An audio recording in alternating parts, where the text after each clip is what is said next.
ఇప్పుడు Kadapa steel factory మీద feasibility కోసం వెళ్ళారు. వెళితే వాళ్ళు రిపోర్ట్ ఇచ్చారు, కడపలో స్టీల్ ఫ్యాక్టరీ పెట్టడం సాధ్యం కాదు, ఎందుకంటే ప్రపంచవ్యాప్తంగా స్టీల్ ధరలు పడిపోయినాయి, మాంద్యం ఏర్పడింది, దీనికి కావాల్సిన నీళ్లు లేవు దగ్గరలో, అవి లేవు, ఇవి లేవు, 25 లేవు, దాంట్లో రాష్ట్ర ప్రభుత్వం కేంద్ర ప్రభుత్వం పరాణ ఇస్తే కూడా ఇది వయబుల్ కాదని రిపోర్ట్ ఉంది. ఆ రిపోర్ట్ కూడా కావాలంటే నేను ఇస్తాను. నేను ఒక పత్రికలో కొంతమంది ధర్నా, అప్పుడేమో నిద్రపోయారు, ఇప్పుడు ధర్నా, కడపలో ఉక్కు ఫ్యాక్టరీ పెట్టాలా, కేంద్రం కుంటి సాకులు చెప్తూ ఉంది, మోడీ మాయ మాటలు చెప్తున్నారంటే నేను మొత్తం రికార్డు అని తీపిచ్చా, దాంట్లో ఈ మాట రాసి ఉన్నారు, ఇది సాధ్యం కాదని.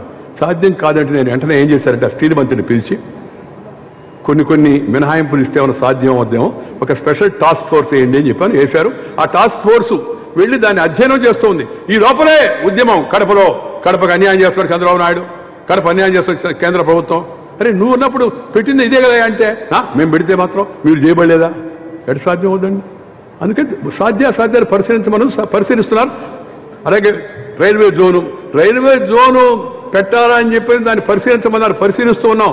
కొన్ని అభ్యంతరాలు వచ్చాయి, దానిపైన పరిశీలన జరుగుతుంది. 10 ఏళ్ళు టైం ఇచ్చున్నారు మీరు, 2 ఏళ్ళ లోపల. ఈ లోపల గొడవ, నువ్వు అది విజయవాడ పెడతాను ఇక్కడ ప్రచారం చేసేది, అక్కడ విశాఖపట్నం పెట్టాలని అక్కడ ప్రచారం చేసేది, అక్కడ కొందరు ధర్నాలు చేసేది. ఆలు లేదు, సూలు లేదు, కొడుకు పేరు రావణంగమా సోమలింగమా అని తొగ్గేసుకున్నారట. అసలు రైల్వే జోనే ఇంకా మంజూరు కాదా? విశాఖపట్నంలో పెడదామా, విజయవాడ పెడదామా? ఇక్కడ కొందరు రెచ్చగొట్టేది, అక్కడ కొందరు రెచ్చగొట్టేది, మొత్తం మీద ప్రభుత్వాన్ని అబాస్పాలు చేసే ప్రయత్నం చేయడం, ఇలాంటి దుర్మార్గపు ఆలోచనలు చేస్తూ ఉన్నారు. అందుకని నేను దయచేసి ఇవన్నీ కూడా మీకు తెస్తున్నా.